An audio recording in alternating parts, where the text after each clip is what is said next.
So at the beginning of the journey, we talked about our vision.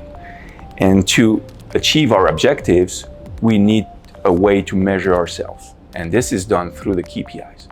There are tons that exist, especially for the maintenance and reliability world.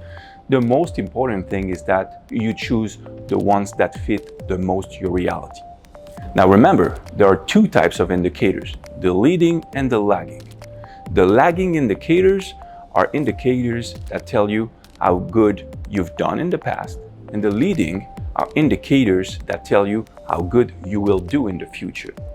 To give you an example, availability of your assets is typically a lagging indicator because it tells you how much availability you've had for the past week, month, or year.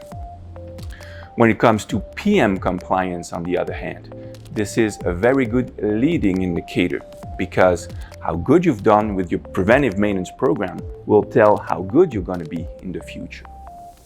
So again, choose the right KPIs that are in line with your objectives, the ones that fit with your vision and the ones that will reveal if you are on track to achieve your objectives or off track.